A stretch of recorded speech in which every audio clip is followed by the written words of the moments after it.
Today we wake up in the cold shadow of splendor, in a place of chandeliers and sewage. You are a servant in the Palace of Versailles, Louis XIV gleaming masterpiece of absolute power, divine ego, and just so many people. You've been asleep for a grand total of 4 hours, if that, curled up in a wool blanket that smells like damp potatoes, snoring elbow to elbow with a dozen others in a windowless chamber underneath the grand salons. There's no sunrise down here. Only the bell. It clangs with military enthusiasm, ricocheting off the stone walls and rattling inside your head like you accidentally swallowed a tambourine. You flinch awake. A chorus of groans fills the air. Someone lets out a long fart. Welcome to Versailles. You roll off your straw-stuffed mattress and land feet first onto icy tiles. The floor is always wet. No one knows why. You fumble around for your shoes, wooden clogs that are somehow too big and too narrow, and wrench them on with frozen fingers. A rat scuttles by. He seems more awake than you. Above you, thousands of candles are being lit. The nobles will want light, natural light, if possible, someone once said, without a hint of irony. Never mind, it's still pitch black outside. Versailles must glow, at all hours, like a smug golden sun. You shuffle toward the door, dodging elbows and muttered complaints in 6 languages. The air smells of unwashed linen, boot polish, and the faint sweetness of someone's contraband apple. If you get caught with food down here, that's a beating. If you eat in front of someone of rank, that's a scandal. And if you sleep past the bell, well, that's a quick ticket to the stocks. Or worse, latrine duty and kitchen prep. Your body aches, you don't even remember what it was, maybe setting out footstools for a duchess's parakeets. Or was it holding a mirror while a count adjusted his wig? The tasks blur. There's no schedule, no job description, no HR. The dormitory door opens and a rush of bitter air sweeps in. You clench your teeth. It's January. Versailles in January is like living in a marble fridge, only colder, because the fridge doesn't judge your posture. You hoist your livery over your head. Stiff, scratchy wool dyed a color that can only be described as damp betrayal. A fellow servant helps you button up, because fashion at Versailles requires teamwork and finger dexterity far beyond what the average person has at 5:15 a.m. Your first task awaits. Chamber pots. You sigh. The nobles relieve themselves with wild abandon and zero shame, leaving porcelain basins full of rich, royal excrement just waiting for you to collect them. You and 3 others each grab a handle of the massive cart, its wheels groaning in protest, and begin the daily procession through the servants' corridor. The air thickens as you go. Each chamber pot has its own signature. You try not to think about what the Duc d'Orléans ate last night. Probably oysters, judging by the bouquet.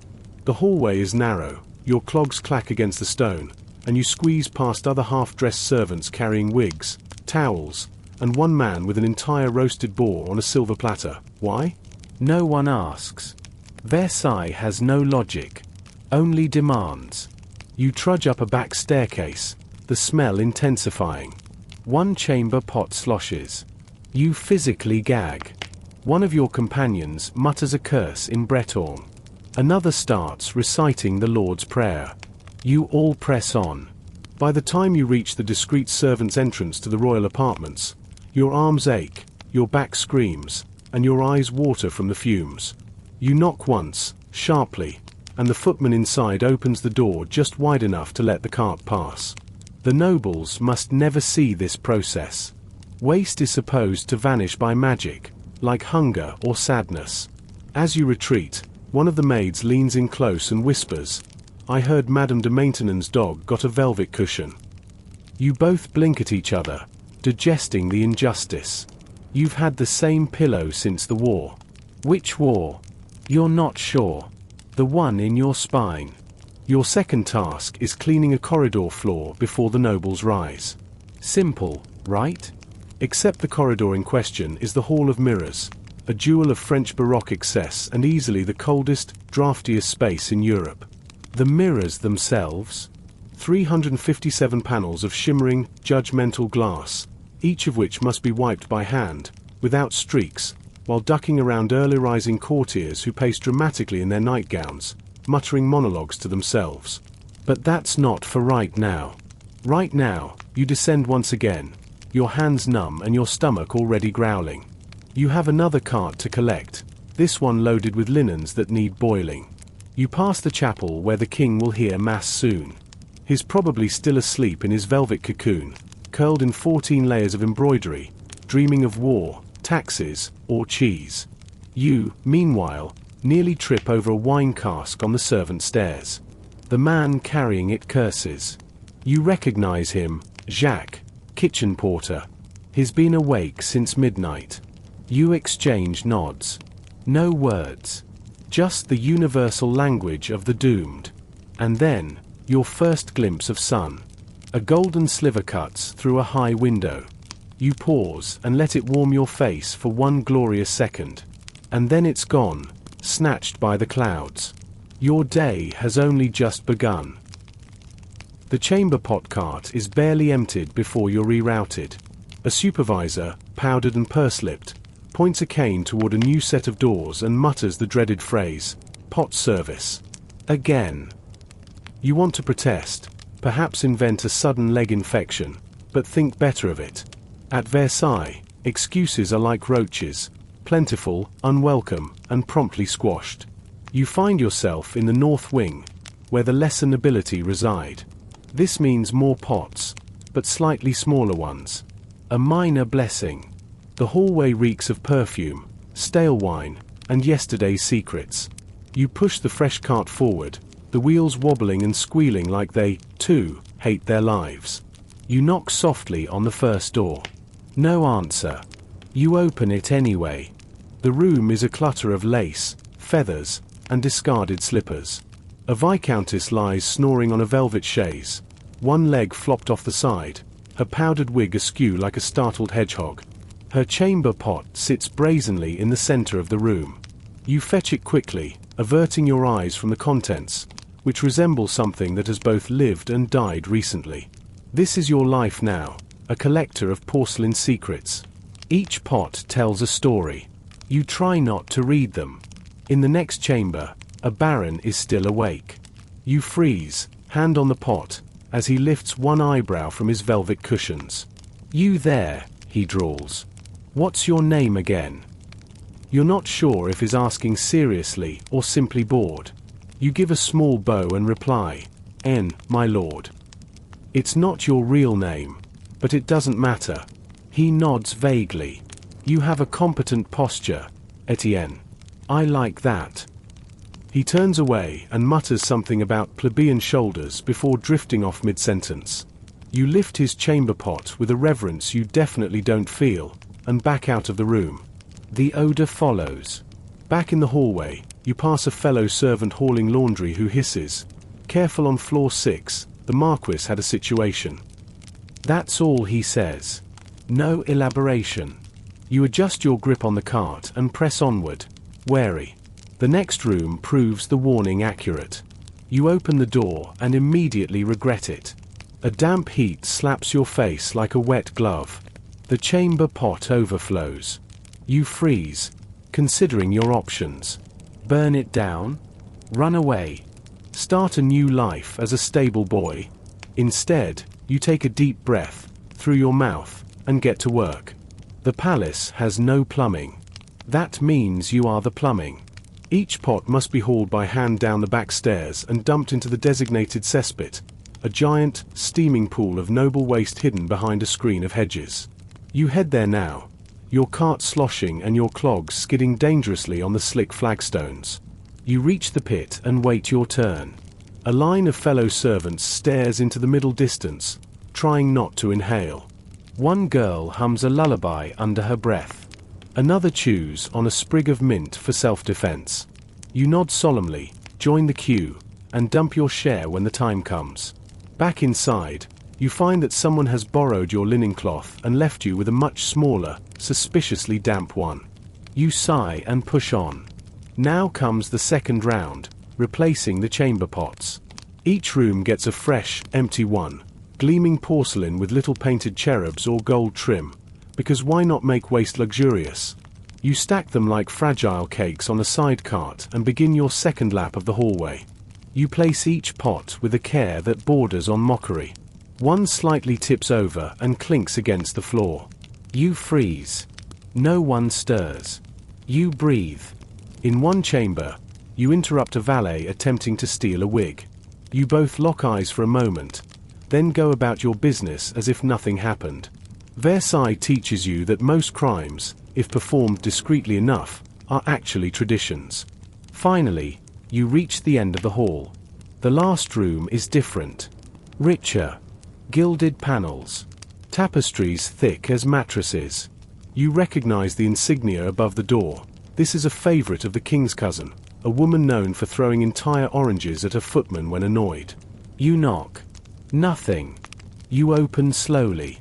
There, among crushed silk cushions, lies a slumbering lady with a beauty patch shaped like a heart and a small, furious dog perched on her shoulder.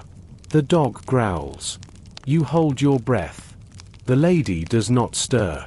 You tiptoe to the pot, swap it, and retreat as if stealing treasure from a dragon's hoard. Back in the service corridor, the supervisor stands waiting. You're late, he says, eyes narrowed. You offer a tight smile and bow. He snorts and waves you on. Your hands smell like vinegar and despair. You wipe them on your apron and begin to make your way toward your next assignment, the Hall of Mirrors. You have just enough time to consider if you've lived before. If maybe, in another life, you were someone with clean fingernails and a warm breakfast. Then someone barrels into you, a scullery maid with flour in her hair and a murderous look in her eye. Move, she hisses. The bread's burning again. You step aside, and she vanishes down the hall like a hurricane in a corset. You shake your head. It's barely 7 a.m., and already the palace is spinning. Upstairs, they're sipping chocolate and debating lace colors. Down here, you've seen 4 kinds of human waste, dodged a wig theft, and made peace with your status as a mobile toilet technician. Still, you're upright. You haven't vomited. And no one's thrown anything at you yet. By Versailles standards, that's a victory. You square your shoulders, adjust your clogs, and trudge off to polish mirrors so clean you can see the exhaustion in your own eyes. You heft the mop with fingers already stung from the cold water in the bucket beside you. There's barely a trace of sunrise outside, just a thin sliver of grey-blue trying its best to pierce the heavy windows of Versailles. You've made it past the morning filth run, barely avoided the Duchess's dog, and now it's time for the pièce de résistance, cleaning the Hall of Mirrors. You'd think with all its grandeur, the vaulted ceiling, the chandeliers dripping crystal, the sheer number of candles burned each day to keep this place glittering, someone might have invented a way to keep the floors less muddy. But no.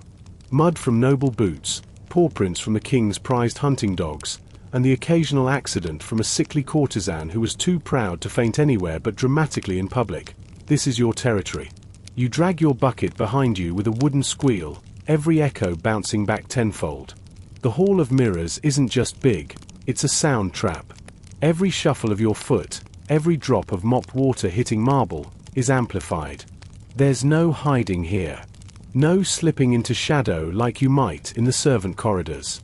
The sunlight slicing in through the giant windows hits the mirrors and bounces around the room like it's auditioning for a ballet. You try not to look directly into them. Not because of superstition, though superstition is the closest thing to medicine in this place, but because you haven't seen your own face in weeks, and you're not sure you want to. You mop carefully around a dropped kerchief, noting the embroidered gold thread that spells out a name you don't dare read aloud. Is it forgotten or planted? Around here, they sometimes leave things just to see who picks them up. Pick up the wrong thing and suddenly you're involved in an affair, a duel, or worse, a fashion scandal. A pair of footmen pass by, not much older than you, whispering like they're in church. One snorts and points to a stain near the far end of the hall. Still there from the ambassador's fit last week, he says, clearly impressed the reddish splash hasn't been cleaned. You make a mental note to avoid that one. It's not coming out with anything short of divine intervention. You continue, mop squeaking, trying to avoid smudging the floor more than cleaning it. Every few feet you pause to dip the mop again. Water's already grey, and it's only been 15 minutes. But there's no getting fresh water until you finish the full circuit. Versailles doesn't care about your standards, just the appearance of cleanliness. As you work, you dodge around a small group of nobles walking the hall with forced leisure, fanning themselves and laughing too loudly. You drop your eyes immediately. Eye contact with nobles is a gamble. Sometimes they don't notice you. Sometimes they pretend you're part of the architecture. And sometimes, like now, a bored-looking marquis with a powdered wig tilted slightly askew stops to watch you mop. He doesn't say anything, just watches. You focus on your movements, keep your expression blank, and silently beg your stomach not to growl. After a few agonizing seconds, he sniffs and walks on, muttering to his companion. Fascinating how even the peasantry has a kind of rhythm. Like a peasant minuet. They chuckle. You resist the urge to dip your mop right onto his silk shoes. Across the hall, a pair of palace guards are pretending not to watch a lady-in-waiting drop her fan for the third time in a row. She's all fluttering hands and high-pitched sighs, clearly hoping someone will rush to help her. Nobody moves.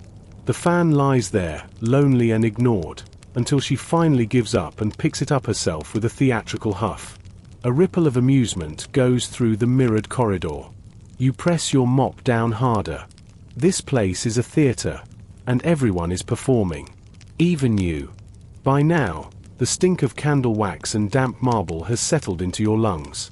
You've made it halfway. You stop for a moment, straightening your aching back and glancing up, just for a second. The ceiling is painted with heroic battles and golden angels. It's supposed to impress, to awe.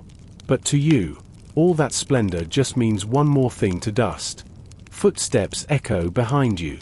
A higher-ranking servant, the kind who has a proper coat and doesn't smell like vinegar, sweeps in, eyeing your work. "Faster," he says curtly, not even looking at you properly. "They'll be parading through here before midday." You want to ask if they ever walk through mud in their shoes at home, but you bite your tongue. Always bite your tongue. You resume your rhythmic mopping. Push, lift, swish. A routine so ingrained now it almost counts as meditation. If monks scrubbed marble, this would be your cloister. Midway through another pass, you spot something glinting beneath a side table, a ring. A fat one, with a ruby the size of a plum pit. You freeze. A ring like that doesn't just fall off. And if it's found in your pocket, you'll be chained to the stocks by dusk. But leaving it? That's dangerous too. Someone might see it, assume you stole it, or worse, assume you tried to hide it. So you do the safest thing you can think of. You kick it gently beneath the table's heavy leg, make a mental note of the location, and mop around it like it's cursed. Which it might be. Time slips strangely here. You've cleaned half the hall, the smell of wax has gone from headache-inducing to oddly nostalgic, and your shoulders ache with the kind of fatigue that never fully goes away. It's around this time that a small group of musicians begin setting up at the far end of the hall. A lute, a flute, and a harpsichord roll in like it's a battlefield. You know what that means. Some minor royal or bored duchess wants to entertain their circle with live music over luncheon. And that means this floor better shine like the mirrors themselves.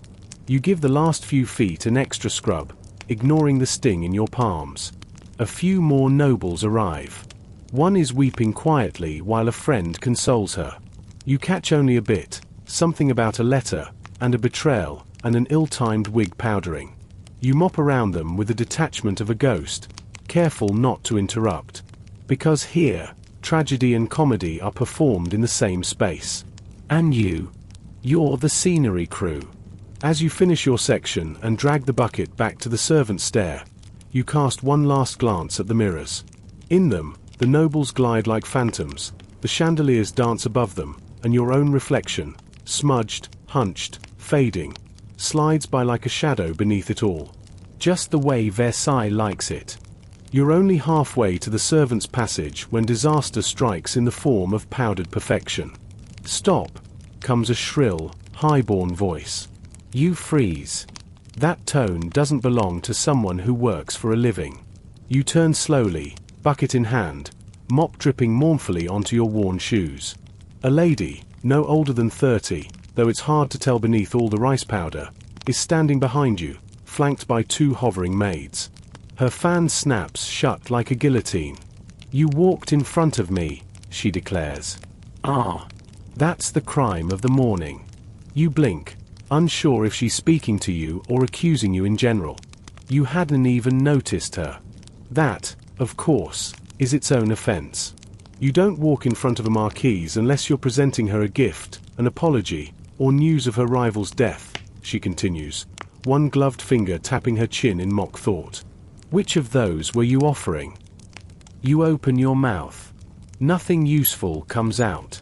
Then you remember the one survival skill every servant here has mastered, the apology that means nothing and everything. "I beg your pardon, madam," you say, bowing just low enough. "I meant no offense. My eyes are low as they ought to be." She studies you for a second. The fan flicks open again. "Very well. Just see that they stay low. Versailles is no place for wandering gazes." As she glides away, one of her maids throws you a quick look. It's not sympathy, it's warning. You nod back, silently thanking her for the heads up. Navigating Versailles isn't about cleaning. It's about surviving etiquette. Etiquette here is more weapon than custom. You learn that fast. There are rules about who can speak first, who sits closest to the king, who gets served which dish first, and who may wear what color on what day. And those rules shift constantly, like court gossip, unwritten, unspoken, but punishable by exile. Or worse, being laughed at. Back in the servant corridor, you pass a junior footman whispering to himself. He's repeating the order of precedence for tonight's banquet like it's a prayer. Princes du sang, then dukes, then cardinals, then foreign dignitaries, then, wait, does the Archbishop of Reims outrank the Duc d'Orleans? You wisely do not answer. There are questions in Versailles that are better left to implode.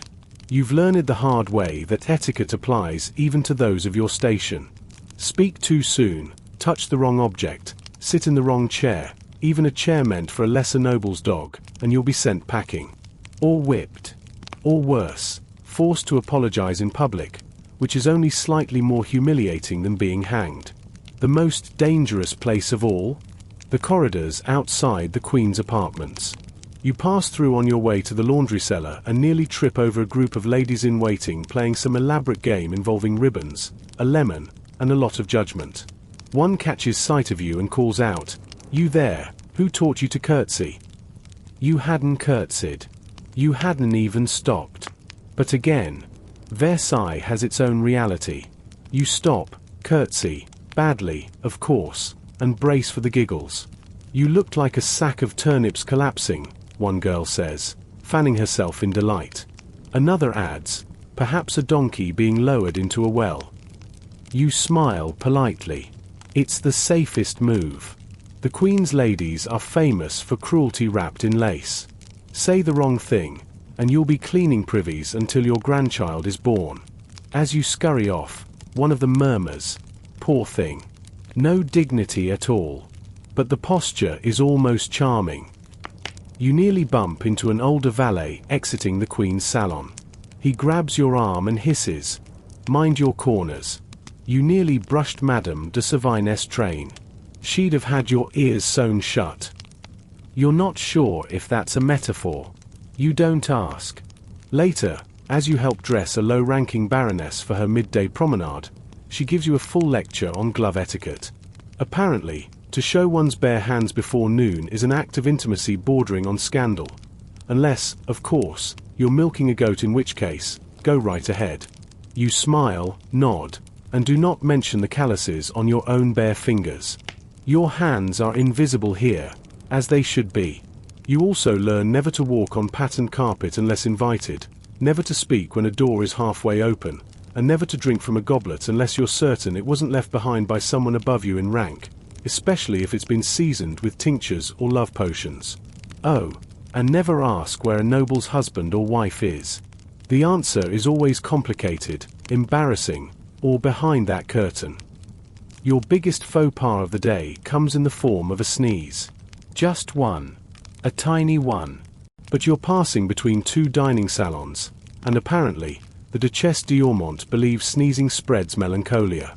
She screams, flings her vinaigrette bottle at you, which thankfully misses, and demands you be removed from sight.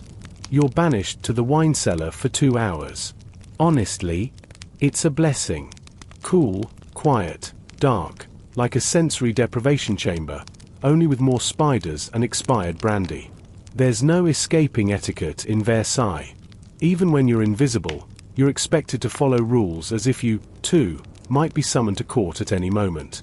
Your posture must remain correct. Your voice must be deferential.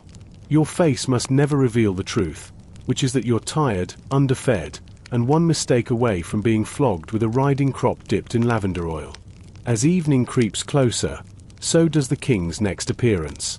You're summoned to help prepare one of the antechambers. A higher-ranked servant waves a finger at your shirt. Tuck that in. You're not a peasant. You're a palace servant. There's a difference. Is there? You nod anyway, smooth the wrinkles from your threadbare linen, and straighten up. You're starting to learn the rhythm. Not just of work, but of presence. When to bow. When to move. When to fade. The etiquette gauntlet doesn't end. You just get faster at dodging. And one day, if you survive long enough, you might even become invisible enough to be safe. The hallway smells faintly of beeswax and rose water. You've been summoned, no, dragged, into position for le lever du roi, the king's official rising, and like everything in Versailles, waking up is an event. Not your waking up, of course. That was hours ago in a freezing room with a scratchy blanket and a chamber pot far too close to your straw mattress. No, his waking up. Louis XIV. This, you are told, is a sacred ritual. Practiced every morning. Polished by time. Guarded by protocol. Ridiculous? Absolutely. But mocking it even in thought is dangerous. That's why everyone stands here so stiffly, like furniture with opinions. You squeeze into a corner of the king's private antechamber, behind a large armoire that smells faintly of ancient perfume and wood rot. You weren't supposed to be here originally, but someone handed you a royal wig stand and said stay. So you stay. You cradle the stand like it's an infant made of gold and powdered dreams. The room is warm with firelight. Gilded paneling flickers softly in the glow, and tapestries along the walls absorb the sounds of rustling silk and careful whispers. The king hasn't even opened his eyes, and already there are 15 men in the room. And more to come. All of them nobles, waiting their turn like obedient puppies hoping for a royal pat. Louis lies still in his magnificent bed, draped in embroidered linens thick enough to double as tapestries. He's not sleeping, of course not. He's listening. He always listens. Every breath he takes is observed, every movement noted. When he finally opens one eye, just slightly, the room stills like a held breath. The premier valet de chambre steps forward. He alone has the sacred duty of waking the king. You can't hear his voice, but you see his mouth move. The king nods ever so slightly. And then, like clockwork, the ritual begins. First, a few privileged nobles are invited into the room. They crowd politely but hungrily near the bed. Each one eager to be seen, to be helpful, to be important. One presents the king's freshly laundered nightshirt. Yes, to receive it, because even the removal of nightwear is a great honor. Another offers the dressing gown. Another stands ready with slippers. You watch as the king allows each action with bored precision. He's done this dance every day for years, and so have the others. The ceremony is less about function than performance. Everyone must be seen doing exactly what their rank entitles them to do. No more. No less. A young noble, clearly new, accidentally hands the slipper before the correct cue. You hear an audible inhale from the others. The king, without looking at him, simply raises a hand. The boy freezes, then bows, retreats, and nearly trips over himself in shame. Somewhere in the hallway, a rumor has already been born. The wig you're holding? That's not just any wig. That's the wig. The royal wig. Towering, curled, powdered, and absurdly heavy. It rests on your trembling hands like a crown of vanity, and you do not want to be the one who drops it. If you do, you'll be exiled to the stables, or worse, reassigned to perfume latrine duty during summer. A tap on your shoulder. One of the valet's gestures. Your moment. You step forward. Every eye darts to you, then away. You're not meant to be noticed, just used. You present the stand. The wig is lifted with great ceremony and placed on the king's bald but carefully lotioned head. He doesn't react. You step back. Mission accomplished. You're still breathing. Now come the stockings. 2 men to hold them, 1 to straighten the garters. He's not even dressed yet, and already it's taken a small committee. 1 man brushes the royal hairline with a rabbit-foot puff dipped in lavender powder. Another hands over the mirror, and Louis glances at himself with something between indifference and satisfaction. Next come the shoes. Ah, the shoes. Today, the king chooses between 3 pairs. They are presented like holy relics, 1 with silver buckles, 1 with crimson heels, 1 with embroidered sunbursts. The crimson ones are selected, of course. Heels are the king's favorite. They make him taller, and more importantly, they make everyone else shorter. You're required to keep your own shoes modest. Heel height, like power, is carefully rationed. Now that he is dressed, mostly, a second, slightly less elite wave of nobles is permitted to enter. They bow. They murmur pleasantries. They hope. Always hoping for a favor, a glance, a word. Anything. Because if the king notices you, even for a moment, your status might change overnight. A single nod could earn you land, titles, or an extra slice of pheasant at dinner. Of course, it could also mean you're assigned to manage drainage in the royal fountains. Versailles favors no one for long. The king clears his throat. A servant rushes forward with a crystal goblet of water. Another with a small cloth for his hands. Everything is choreographed. Even his yawns are dignified. A courier enters with documents. This is where business starts. Letters are read aloud. Decisions are made. Nobles lean in subtly, listening for any opportunity to insert their relevance. You inch back slowly, inch by careful inch, until you're nearly pressed against the armoire again. You can still hear the king. His voice is strong, but practiced. You imagine he could do this entire ritual in his sleep. Maybe he does, some mornings. Behind the heavy drapery, more servants wait. Maids with breakfast trays. A surgeon with a flask of tonic. A tailor with an emergency replacement waistcoat. All in case the king decides something should change. Everything must be ready. At all times.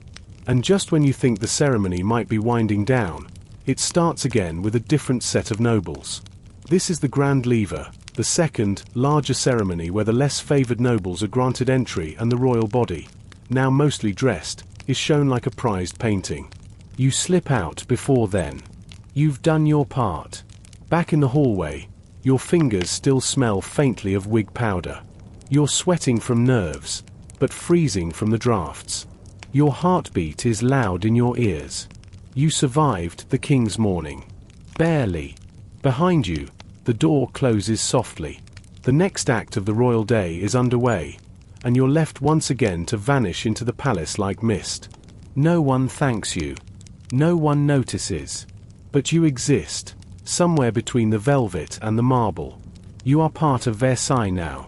You haven't even finished digesting the terror of the king's lever when you're yanked, literally yanked, by the elbow into a chamber smelling of heated iron, wilted roses, and impending disaster. Quick, a maid hisses, shoving a bundle of cloth at you. The Duchesse de Chatillon changed her mind again and wants her lemon silk. And she's crying. That last part is said with a sort of dread you'd reserve for fire or siege warfare. The Duchess's room is a chaos vortex. No other phrase fits. There are corsets strewn across a chaise longue like defeated soldiers. A mountain of petticoats threatens to collapse from an open wardrobe. And in the center of it all, Her Grace, seated dramatically before a mirror, weeping delicately into a lace handkerchief the size of a dinner napkin. "Where is my maid?" she sobs, staring at her reflection as though it personally betrayed her. "She had an incident with hot tongs, my lady," murmurs one of the other servants, not looking up. This seems to placate the Duchess, who waves a limp hand. "Fine. Then dress me, someone." You realize, far too late, that the room's collective gaze has landed on you. Oh no. No one wants to dress a duchess. It's a high-risk, low-thanks task.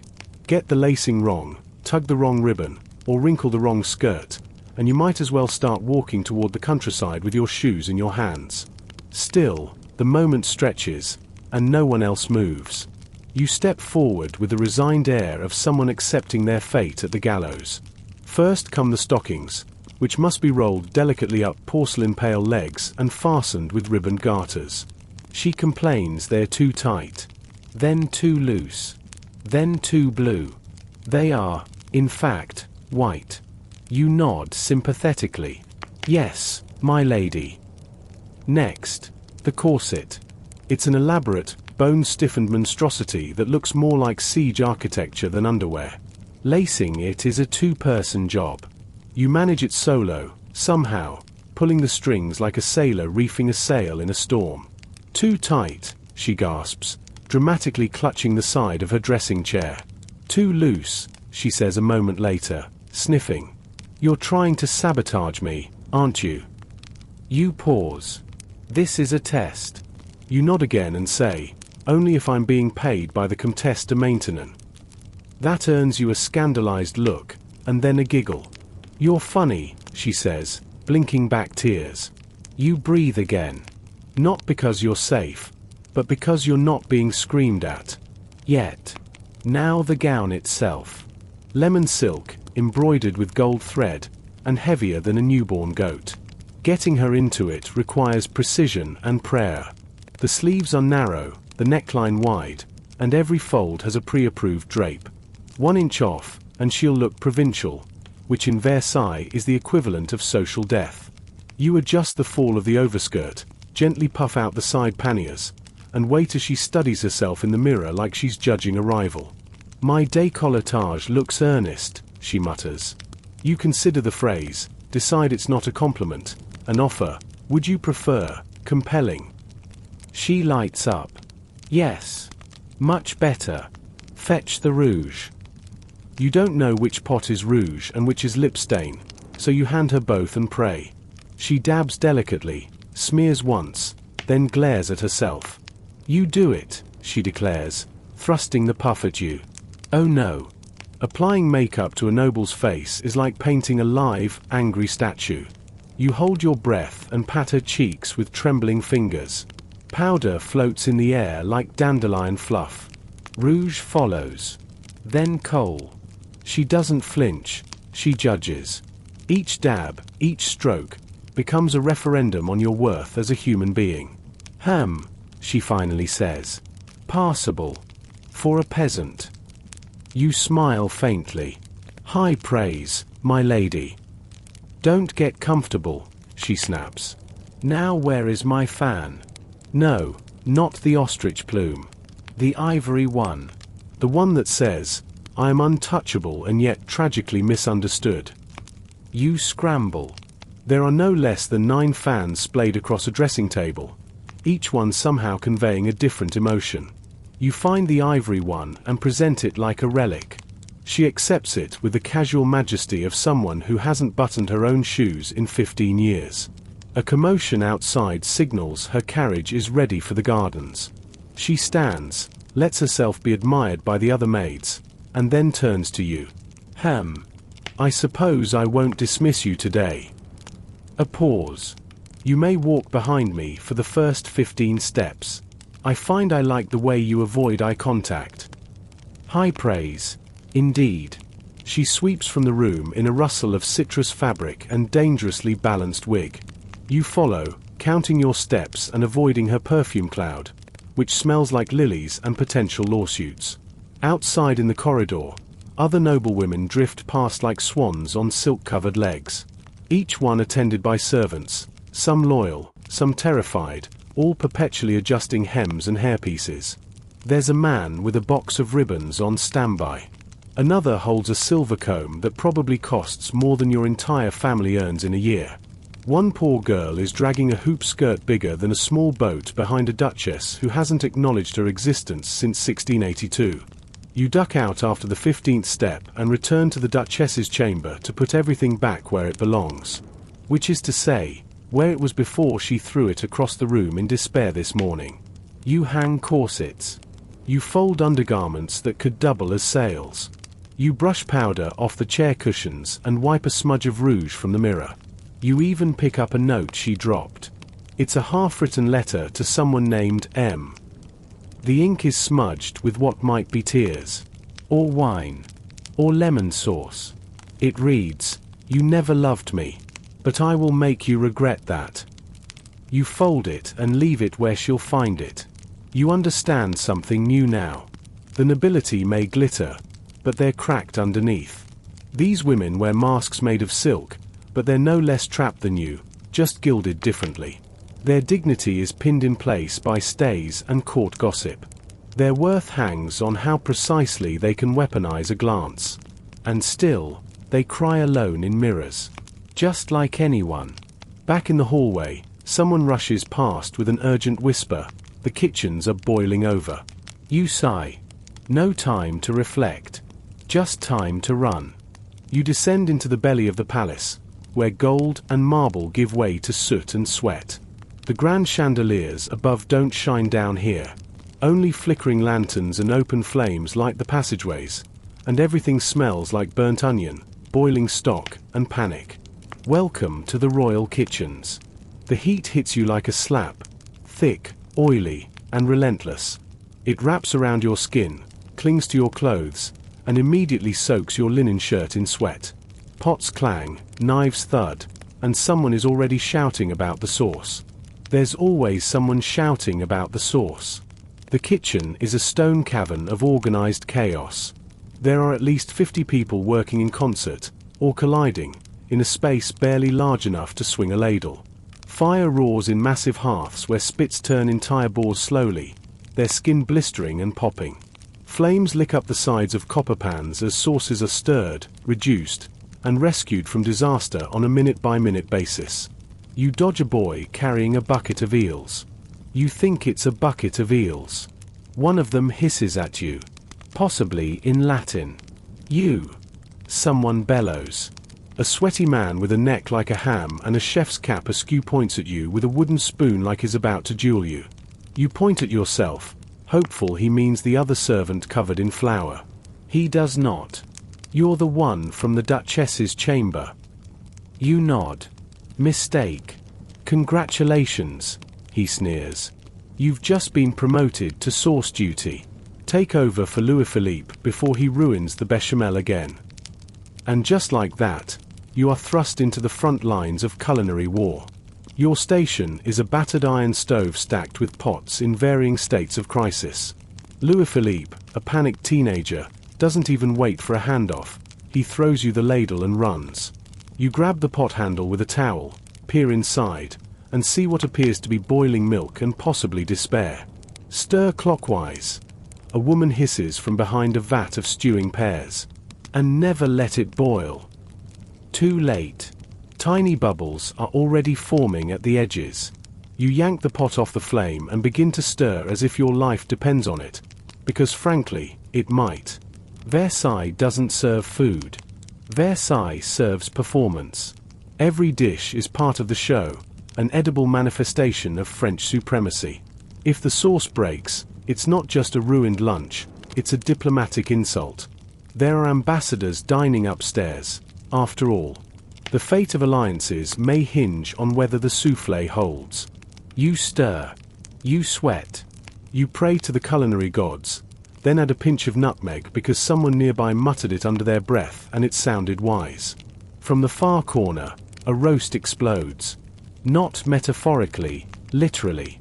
A gout of grease pops so violently it sprays onto a hanging duck, which now spins like a mildly offended chandelier.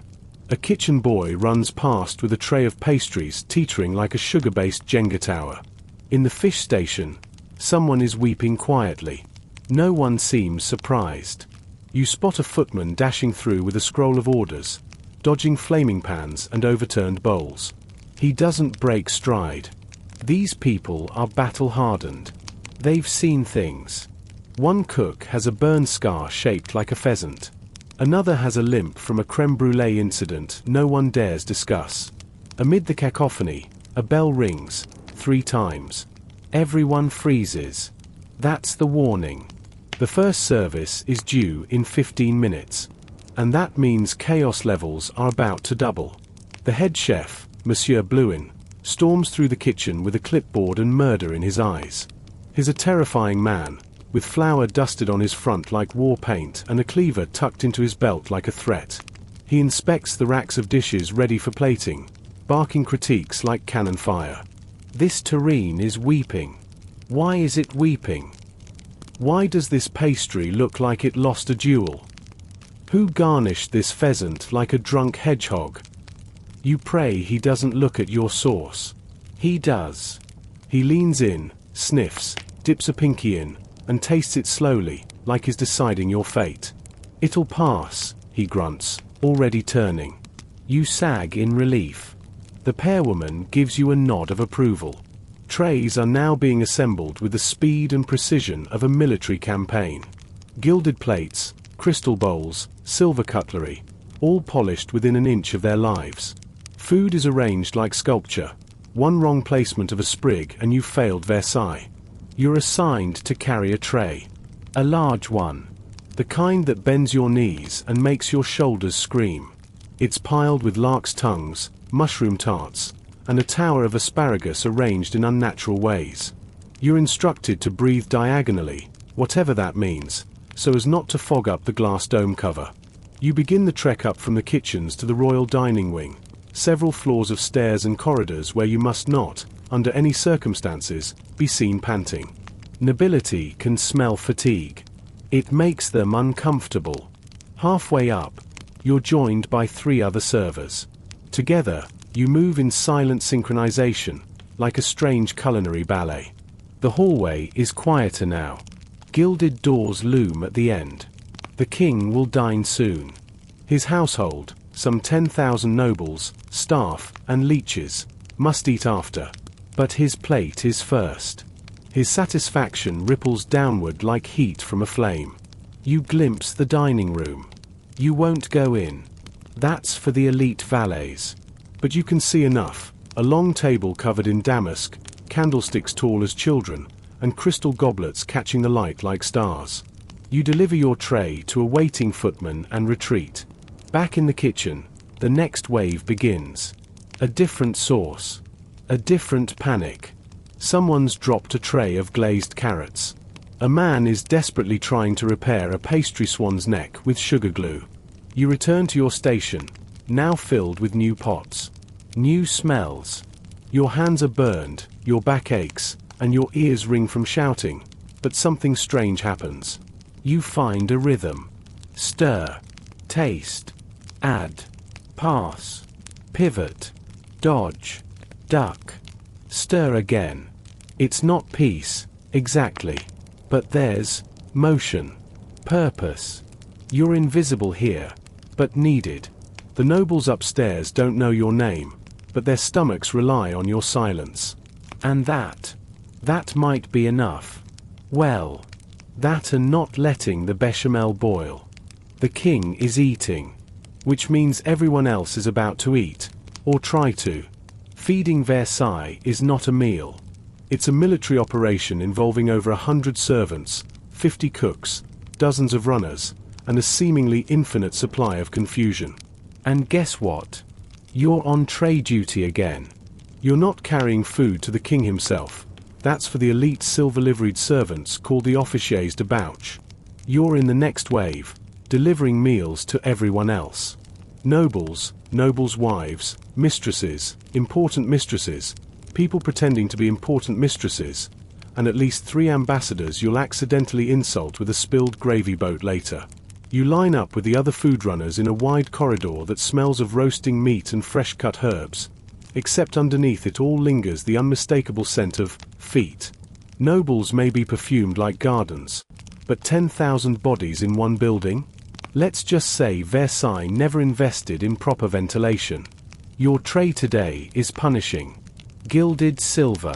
Covered dishes. One of them contains a roast capon stuffed with something so aromatic it makes your eyes water.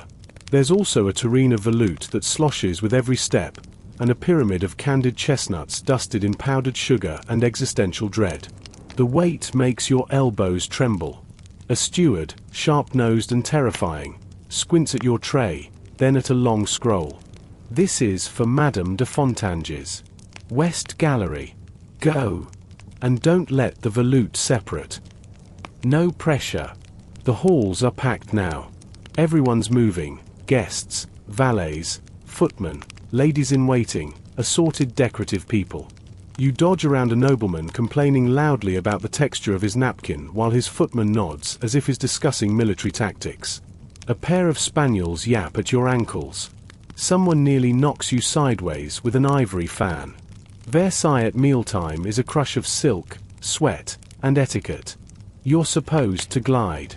You're supposed to not speak.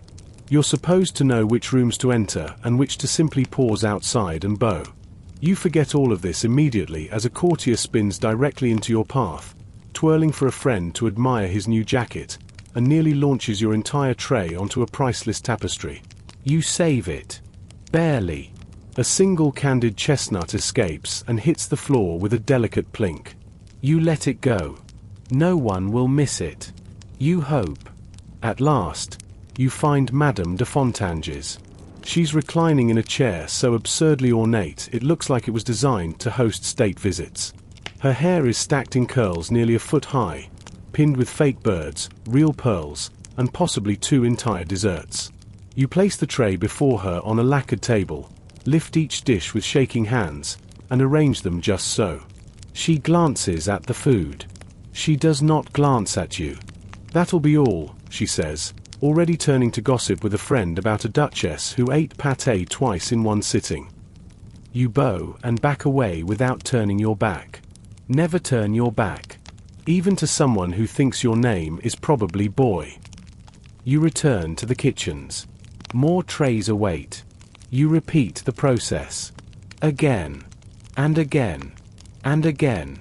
By midday, you've walked over 6 miles within one building. You've delivered to a man who requested only white foods. You've spilled gravy on a viscount and escaped with your life only because he was too busy arguing about art. You've seen a nobleman use a duck confit as a hand warmer. At one point, you witness a noblewoman feed her lapdog a strawberry tart and say, "See? He's terribly refined." The dog immediately vomits on her shoe. This is, somehow, your fault. You apologize and flee. You snatch bites of leftover bread between tray runs. It's stale, but it keeps you upright. A fellow servant hands you half an apple. You accept it like a gift from the heavens. There's an art to knowing which nobles tip, which ones ignore you, and which will spend 10 minutes explaining why they don't eat vegetables grown in shadows. You learn to smile faintly, to vanish on command, to listen for bell signals, which mark when the service should shift or when an important person has had a culinary epiphany, usually involving truffles. At one point, you're pulled into the salle des gardes, where mid-ranking nobles dine elbow to elbow on food that's still extravagantly rich, just slightly colder. A steward thrusts a tray into your hands and hisses, "Table 3. Do not mix up the pigeon with the squab again." You don't know the difference. You pretend you do. Back out you go, weaving through a maze of carved doors and whispered insults. You glimpse the Hall of Mirrors again, where 2 courtiers are arguing over which wine pairs best with political betrayal. A third is asleep on a chaise, wine glass still in hand, powdered wig tilted at an angle that suggests either dissipation or daring fashion innovation. You see a side table with 7 varieties of bread. One of them has gold leaf. One is braided into the shape of Neptune. None are for you. By late afternoon, people begin dropping. Not the nobles, though some of them do recline dramatically and call for smelling salts. No, it's the servants. One boy faints next to a fountain of raspberry syrup. Another girl, assigned to refill water jugs, sits down for just a second and is still sitting an hour later, staring blankly at a crust of tart. You stagger back into the kitchen at last. Someone thrusts a final tray into your arms: cheese, fruit, and delicate candied violets for Madame de Montespan. You deliver it to her antechamber, where she's sprawled in exhaustion, corset unstrung, muttering about losing the king's attention to that tiresome maintenance. She doesn't look at you, just waves vaguely and sighs. You set down the tray. The violet petals are sugared and trembling, fragile as spun glass. You think of all the hands that made them. The gardener, the cook, the confectioner. You, running it here. And for what? A bite. Maybe 2. Then thrown away. On your way back, a servant hands you a sliver of cheese on a crust. End of service, she mutters. You earned it. You eat in silence. It's sharp, salty, perfect. You lean against the stone wall, the coolness sinking through your sleeves, and let yourself sit. Just for a moment. The palace above still whirls and drinks and whispers. But you have finally stopped moving. The palace never truly quiets. Even now, long after the last dish has been carried away and the royal mouth dabbed dry, Versailles buzzes. Not with footsteps or kitchens now, but with whispers. You've barely caught your breath from the last tray run when someone grabs your sleeve. It's Colette. You've seen her before, weaving through the palace with a feather duster and a knowing smirk. She doesn't walk, she glides like smoke, always where she shouldn't be, always just behind the next bit of gossip. She leans in and whispers, "The Duchess of Orleans wants this delivered. Tonight." Quietly. She hands you a sealed note, heavy wax stamp still warm. The envelope smells faintly of violets and panic. What is it? She gives you a look that says, "If you're asking, you're not ready." "You didn't see me," she adds, and then vanishes into a side corridor behind a tapestry, because of course she does. You stand there, suddenly holding intrigue. That's how it happens, they say. You start the day hauling chamber pots, and by nightfall, you're a pawn in someone's private war of letters. Versailles isn't just a palace, it's a chessboard with 10,000 pieces and no rulebook. You glance around. No one's watching. You tuck the letter into your waistband and begin the walk toward the Duchess's apartments. The corridors are quieter now, but not empty. Candles flicker in glass sconces. Every shadow seems to shift. A valet coughs discreetly behind a curtain. You pass a noblewoman whispering behind a fan. No surprise there, except the man she's whispering to is definitely not her husband. You move like you've always belonged. That's key. Servants are invisible until they aren't. You keep your eyes down, your pace even. Not too fast. That looks suspicious. Not too slow. That looks like you're listening. The letter begins to itch against your skin. You reach the Duchess's outer chamber and hand the note to a waiting maid, who takes it with a nod and no expression. She disappears inside. You don't wait. You're not meant to. But you pause just around the corner. Listen. You hear murmurs. Paper rustling. A gasp. Then hurried footsteps. A moment later, the maid returns and glides past you, eyes forward, carrying another sealed letter in the opposite direction. Trade complete. You've just been the middle link in a chain of royal espionage. You don't know what you carried. Could have been a love letter. Could have been a coded accusation. Could have been a recipe request, though judging by the tone, someone's political neck is probably on the line.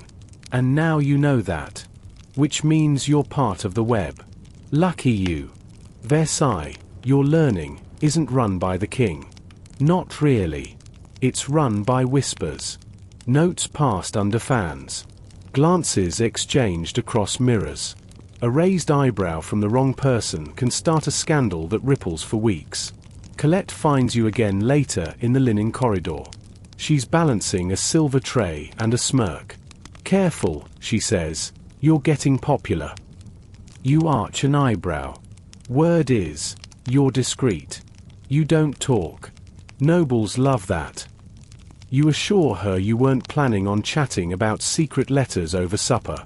"Good," she says, pulling you aside.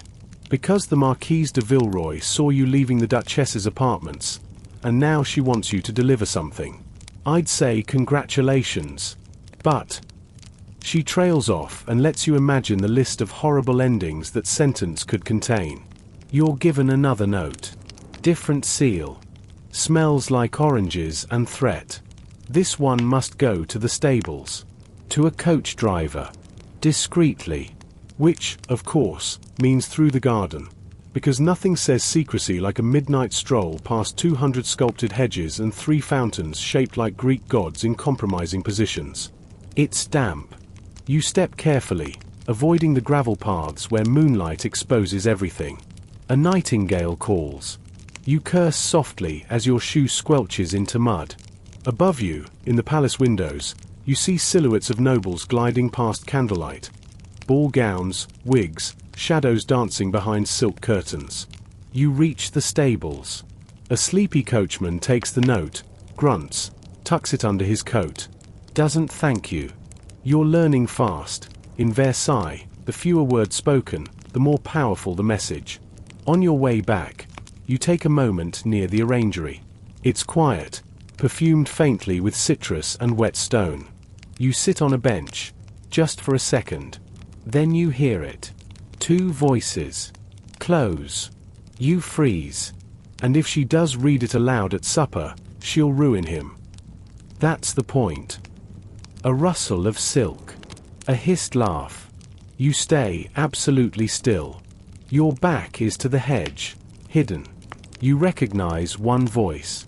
It's the Comtesse de Soissons, famous for knowing everything about everyone and surviving 3 husbands because they died inconveniently just before political purges.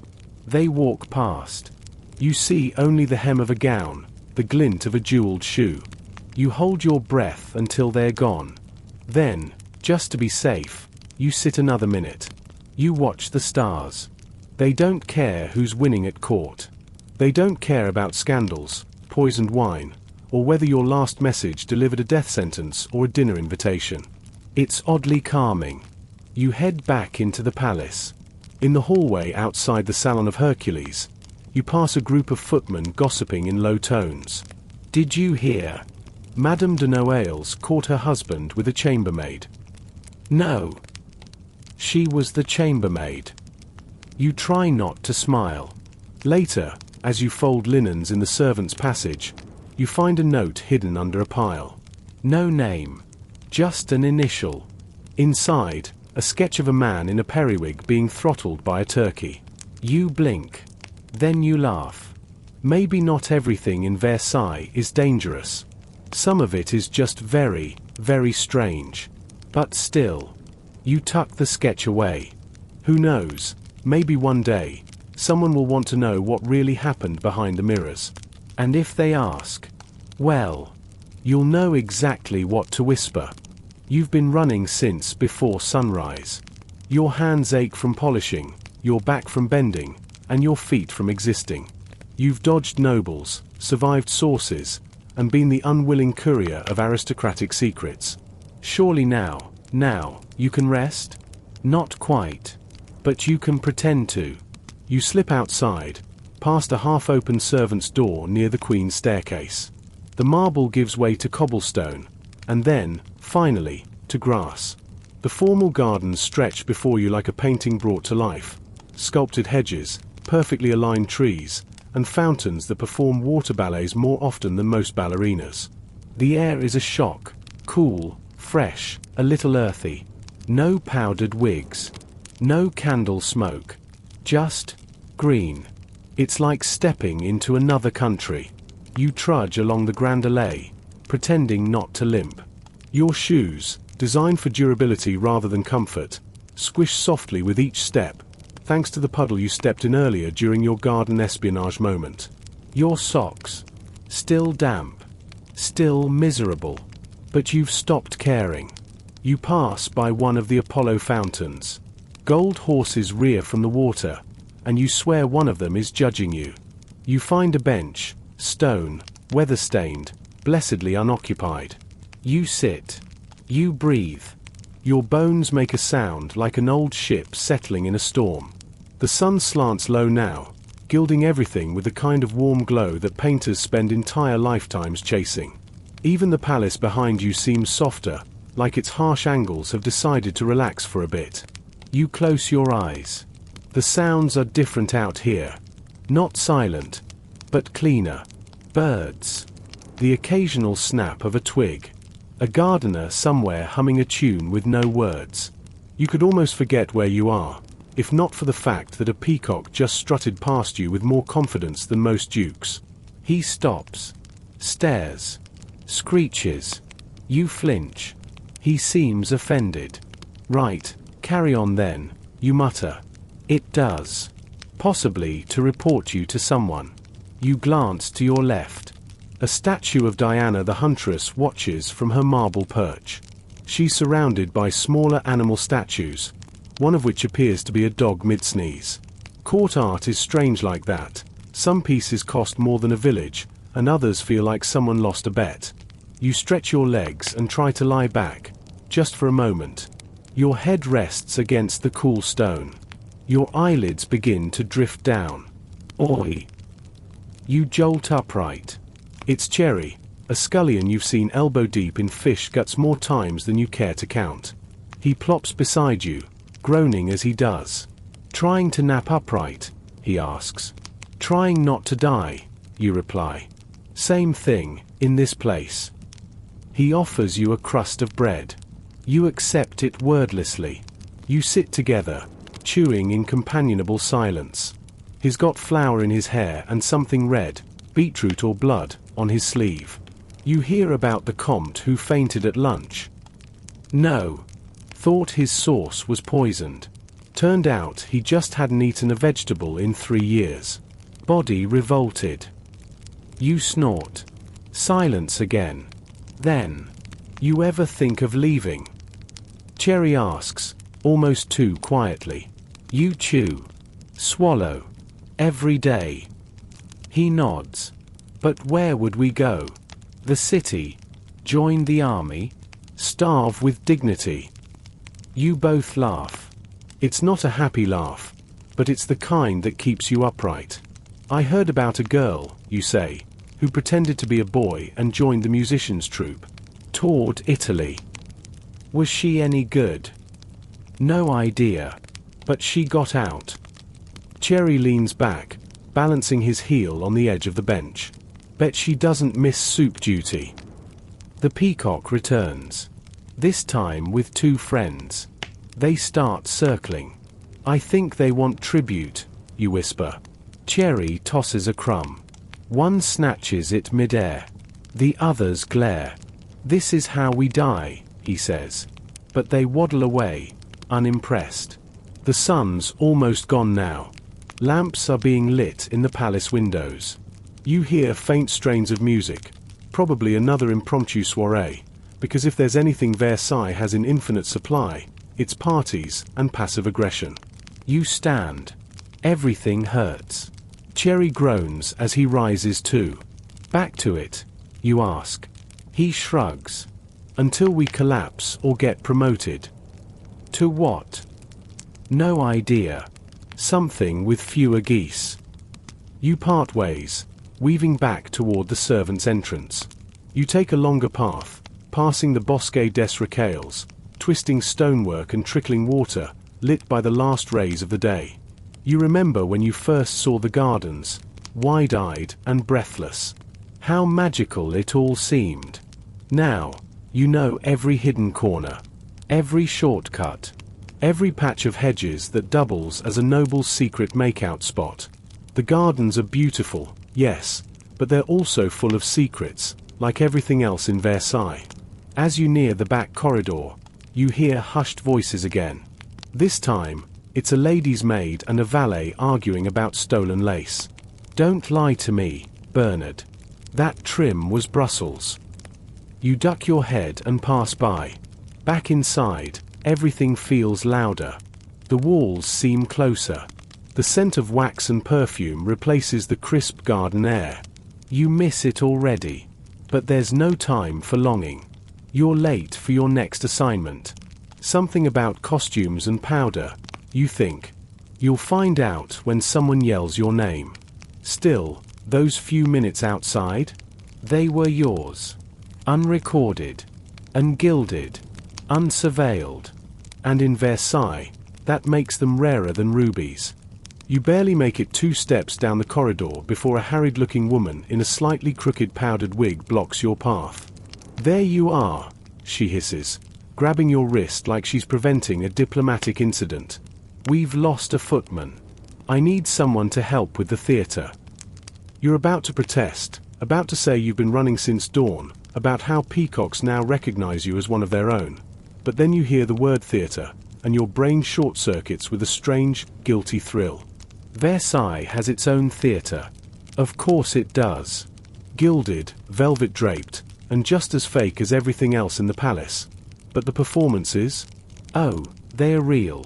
And the drama offstage often puts the plays to shame. You follow her without further questions. The theater lies in a side wing of the palace, lavish but tucked away, like a secret the court pretends isn't indulgent. You step inside and immediately feel swallowed by shadow and velvet. Candle chandeliers hang like golden sea creatures above rows of plush red seats. Backstage, it's a different world entirely.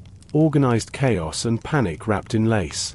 Put this on, the woman orders, tossing you a drab black tunic and a wig that smells like a burned pastry. You're working crew now. Quick hands, no speaking, no eye contact with the actors unless they speak first. Or scream. You nod. You have no idea what you're supposed to do, but you've survived worse. Slightly. Backstage is a whirlwind. The floor's littered with props, harpsichords made of papier-mâché, swords carved from wood and painted gold, a surprisingly convincing roast pig that turns out to be entirely wax. A small man runs past you clutching a wig and shouting about a missing mustache. Where's my moon backdrop? A painted soprano wails. If I sing under the wrong phase, I will know. You sidestep a ballet dancer stretching like her joints are made of silk thread. She eyes you, then vanishes behind a curtain. Then someone shoves a tray of powdered wigs into your arms and barks. To the dressing room. Run. You do. The dressing room smells like a war between perfume and despair. Actors lounge in various states of corsetry and ego. One nobleman, moonlighting as a lead in tonight's tragédie lyrique, adjusts his cravat with the intensity of a man preparing for execution. You hand off the wigs, bow, and retreat before being blamed for something. Backstage again, someone's yelling about a missing understudy. Gone. Vanished. I told him not to eat the oysters. There's a murmuring panic. You, being extremely unqualified, try to melt into the scenery. No luck. A tall man with a clipboard, and the permanent expression of someone 10 seconds from fainting, stares at you. Hard. You. What size shoe are you? You blink. Average. He claps his hands. Good enough. Before you know what's happening, you're being shoved into a powdered jacket with embroidery you'd never be allowed to touch under normal circumstances. A powdered wig is forced onto your head. Rouge is dabbed onto your cheeks. What role am I playing? Silent Moon Guard number 4. Does he die? He bows. That's better than dying. You are marched to your mark, back straight, heart pounding, trying not to breathe too deeply in case the wig collapses. The curtain rises. Music swells. You step out onto the stage. A sea of candlelit faces stares back at you. You see the king in the royal box, serene as a statue. Nobles in jeweled masks, fanning themselves slowly. And you, pretending to be a lunar sentry in a mythological opera about a shepherdess who falls in love with the night sky. You hold your pose. The soprano begins to sing, and the note she hits is high enough to do structural damage. You don't flinch. You can't flinch.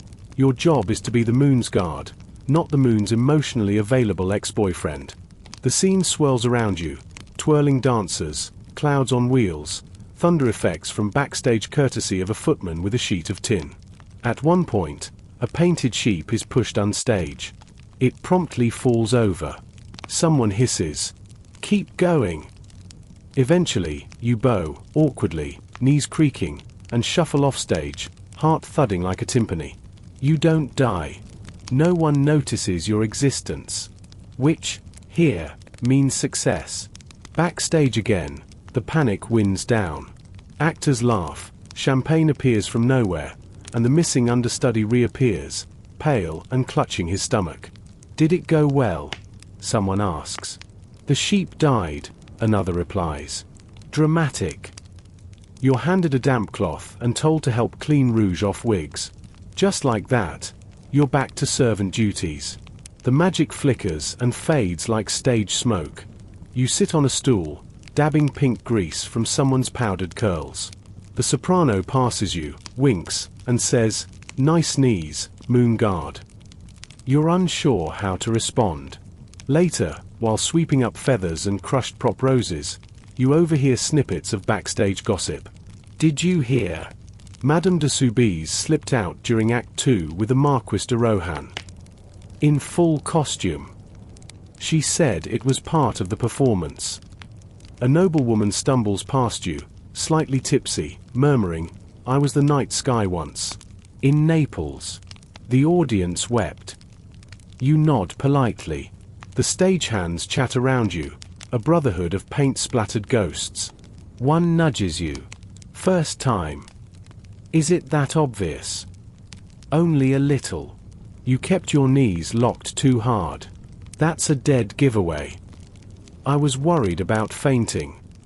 "Smart. Once saw a guy pass out into the king's lap. Now he's in a convent. As a gardener." You decide, privately, never to lock your knees again. As the theater empties, the candlelight dims. Silence trickles in, slow and golden. The curtain falls. The king is long gone. The audience has drifted off to late-night amusements and earlier betrayals. You walk the stage once more, just for a moment. It's quiet now. Just you, the painted moon, and the knowledge that, for 3 seconds, you were part of Versailles' never-ending show. You bow again. No one's watching. That's fine. You were magnificent. The curtain falls. The wigs are packed away. You're just about to slip back into blissful obscurity when someone from the kitchen spots you. There you are. They bark like you've committed light treason. You're on banquet cleanup. Move. You don't argue. You know better. You peel off the powdered jacket, hand over your moon wig like a man surrendering a dream, and follow orders. Banquets at Versailles aren't meals. They're declarations of power, decadence, and cholesterol tolerance. The king hosts at least one grand feast a week, sometimes more if someone important dies, or more accurately, if someone important is born, married, sneezes, or survives another political scandal. Tonight's banquet honored a visiting duchess from Savoy. You didn't attend, obviously, but you heard about the centerpiece, a roast swan wearing a miniature silver crown. By the time you arrive in the Hall of Hercules, the nobles are gone, but the damage remains. The grand dining tables, sprawled across the marble floor like ships after a storm, are littered with gold-rimmed plates, wilted flower arrangements, crushed pastries, wine stains, and the occasional collapsed wig. A candelabra has melted into an alarming abstract sculpture. A single slipper lies on its side under a velvet stool like a hungover Cinderella gave up halfway. The smell hits you first, overripe fruit, spilled claret, and something that may once have been lobster. You gag discreetly. "Start with the silver," a steward says, tossing you a damp cloth. And don't mix it with the pewter. That mistake got someone reassigned to the piggery last week. You start collecting goblets. They're heavy and crusted with lipstick, crumbs, and traces of noble ego. Some have initials etched in them, LS, MA, DD. Tiny badges of rank for people too important to drink from anonymous vessels. You fall into a rhythm. Scrape. Wipe. Stack. Repeat. The other clean-up crew members join in. Scullions, footmen, laundresses, even a musician who clearly wandered into the wrong part of the palace and decided to make himself useful. No one talks much. There's no energy left for words. Only sighs. You spot Cherry again, this time elbow deep in a bucket of duck grease. Back from the theater, he asks. I was the moon. He stares. Good for you. Near the far end of the table, a ladle sticks out of a tureen like a miniature sword in a battlefield. A half-eaten pear slowly slides off a platter and lands with a squelch on the floor. You pretend you didn't see it. Careful with that, someone warns as you pick up a crystal decanter. It's older than your entire family line. You believe them. Then comes the wine. Hundreds of bottles, many empty, some half full, all sticky. You carry them by the necks like captured geese. Some are monogrammed, others imported. One, weirdly, smells like cinnamon and regret. You pass the dessert station. Or what's left of it. A toppled tower of macarons lies in ruins like a confectionery Pompeii. Spoons jut out of creme brulee dishes. Someone has stabbed a custard with what looks like a feathered hat pin. You carefully remove it. The custard quivers. Insulted. At one point, you hear a groan. You freeze. It came from beneath the table. You crouch and lift the tablecloth. A nobleman, sash askew, eyes glazed, is curled up like a child in velvet breeches. His snoring. You lower the cloth. You do not get paid enough to deal with that. A maid notices. Is that the Comte de Montglat? You shrug. Leave him. He does this. Of course he does. The cleaning continues. You mop up spills with rags that used to be napkins. You stack towers of plates high enough to collapse a lesser servant. You sweep up broken glass, crushed fruit, and something that might have been a decorative pheasant. A roasted pheasant, with pearls sewn into its wings. Who eats this? You mutter. No one, a girl next to you replies, scrubbing at a gravy splash. That's the point. Around you, Versailles begins its slow nightly transformation. The courtiers drift back to their salons. Musicians carry their instruments underarm like wounded comrades. The air grows heavier with lavender and melted wax. You, however, still have work. A tray of spoons falls. You curse in your head, then begin gathering them like spilled coins. You find one monogrammed with a tiny fleur-de-lis. Pocket-worthy, maybe. If you had a death wish. Someone hands you a bottle with a swallow left. You glance around, then tilt it back. Sweet. Spiced. Probably worth more than your yearly wage. You lick your lips. The steward glares. You wipe your mouth and look innocent. Fail miserably. Don't faint, he says, walking away. Thanks. You move on to the floors. By now, your feet are numb, your backs a burning knot, and your eyes feel like they've been individually pickled. But the floor must shine. Always. Versailles is illusion, and illusion requires polish. You scrub, mop, and drag a cloth across endless marble. At one point, your reflection catches you off guard, hunched, grayed, eyes shadowed. You look like a ghost in livery. A noblewoman's fan lies abandoned on the floor. You pick it up. It's ivory, hand-painted, delicately cracked along the edges. You hold it open for a moment, letting it whisper air across your face. You almost keep it. Then you tuck it back on a sideboard, just in case someone notices. When you finally finish, well past midnight, the room looks almost civilized again. Almost. You stretch your spine and hear something pop. Might have been your soul. Good enough, the steward mutters. Leave the rest for the morning crew. You're not sure who the morning crew is, possibly you, but you nod anyway. You step out of the banquet hall, wobbling slightly, and realize you smell like roast goose, wine, and polished silver. The perfume of success. Or servitude. Or both. You trudge back down the servants' corridor, your legs jelly and your brain a foggy soup. Only a few more hours until sunrise. But hey, at least no one threw up on you. That's a win. Just when you think your day is mercifully over, a sharp knock jolts you from the thin thread of sleep you managed to snag in the servant quarters. It's barely past midnight, but there's no after hours here, only after exhaustion. A nobleman's valet bursts in, breathless and wearing the expression of a man who's just realized he left the royal wig at the wrong palace. You. Come. Now. He grabs your arm with surprising strength for a servant's lack of exercise. What now? You groan, voice gravelly like you've swallowed a handful of dry leaves. No time to explain.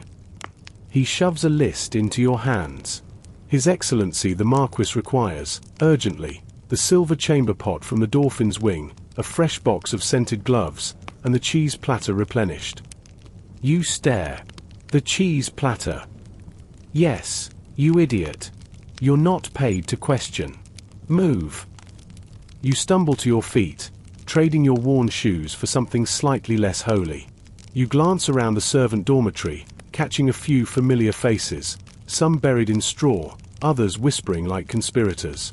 Midnight errands. One mutters. The true test of a servant's sanity. You shuffle through corridors that seem darker and colder than ever, shadows stretching like anxious fingers across the marble.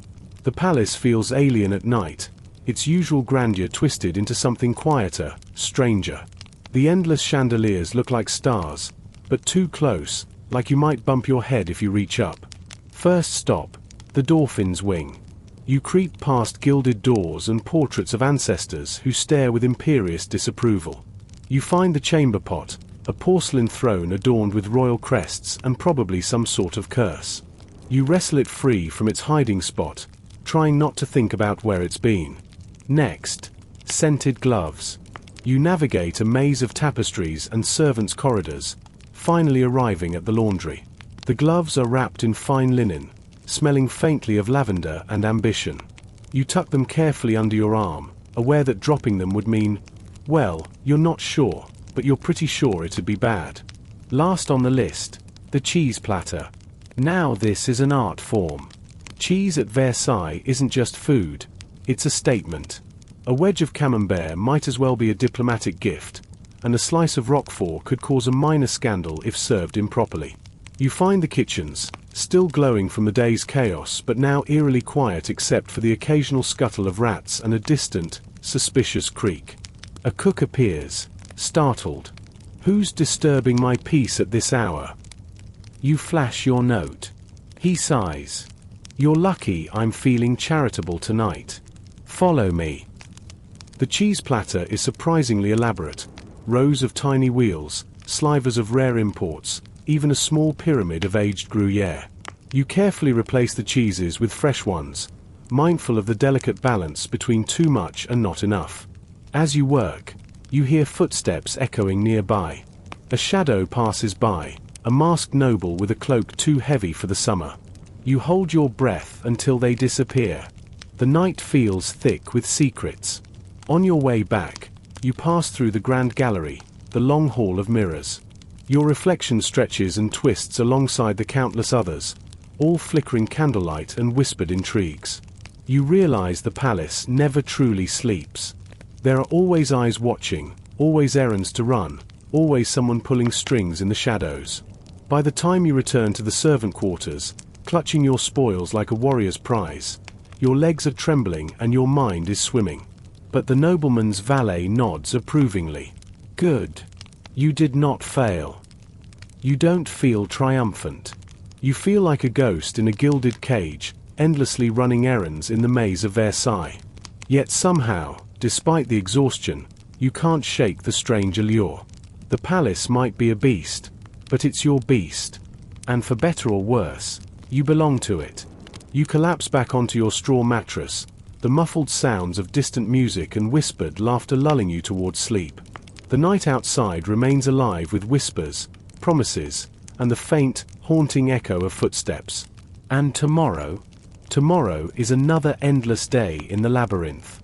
Back in the servant quarters, the world shrinks down to murmurs, shared breadcrumbs, and the faint glow of flickering candlelight. You and the others, ghosts of Versailles in worn shoes and threadbare coats, gather in the cramped common room, the one place where the palace's relentless pretense slips away like a discarded wig. The air smells of stale bread, damp wool, and a faint trace of hope, stubbornly clinging to cracked walls and scratched wooden benches. Conversations buzz low, a chorus of half-told stories and quiet rebellion. Cherry, the kitchen scullion who once saved a duck from the dinner service, grins and offers you a crust of smuggled rye bread. You accept, grateful. Around you, laughter bubbles up, sharp, nervous, and sometimes bitter, but always a lifeline.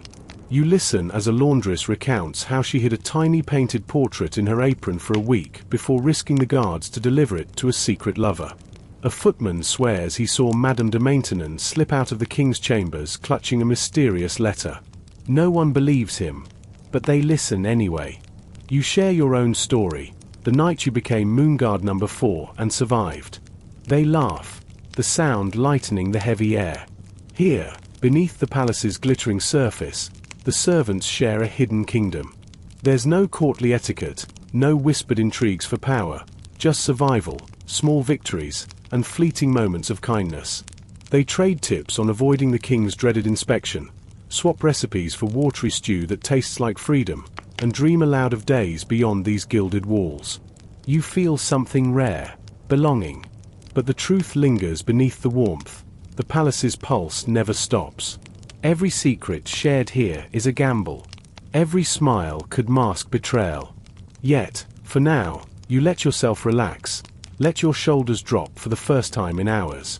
You steal a glance around the dim room, tired eyes, dirt-smudged faces, and a shared understanding deeper than any oath. Outside, the palace waits. The mirrors, the banquets, the endless pageantry. Inside, the servants' world is a fragile rebellion, a patchwork of whispered stories and stolen moments. You lean back against the wall, breadcrumbs still clutched in your hand, and feel the strange comfort of this hidden life. Tomorrow, the gilded nightmare begins anew. But tonight, you are home. Finally, the weight of the day drags you back to your straw mattress beneath the palace floors. You collapse onto it like a weary traveler arriving at a far-off inn, your limbs aching, your mind spinning with the endless demands of the court. The hard mattress presses into your back, but it might as well be a cloud, because in this moment, you surrender. Around you, the low hum of distant footsteps fades into a gentle hush. The muffled clinking of silverware, the faint strains of a lute, the soft rustle of silk gowns brushing past marble columns, all grow quieter as the palace settles into the deepest hours of night. You close your eyes, but your senses refuse to quiet completely. You hear the faint tremble of gilded chandeliers swaying above, as if Versailles itself is breathing, alive and restless. The distant call of a night bird echoes through hidden courtyards, its lonely song weaving through the shadows. The scent of wax and lavender lingers in the air, mingling with the faint trace of wood smoke and the ever-present musk of ancient stone. You draw a slow breath, letting it fill your lungs and calm your racing heart. For a moment, you drift, not quite asleep, not quite awake, floating somewhere between the grandeur above and the humble quarters below. You remember the glint of mirrors, the whispered gossip, the impossible demands, and the small kindnesses that make this life bearable. This palace, for all its opulence and tyranny, has become your world. A labyrinth of light and shadow, power and servitude. And beneath it all, you are here, alive, tired, and strangely whole. As the first hints of dawn touch the sky, soft and pale as a whispered promise, you let yourself fall deeper into sleep. Tomorrow will come with its endless orders and challenges. But for now, you are simply here. Breathing. Resting. Dreaming beneath Versailles.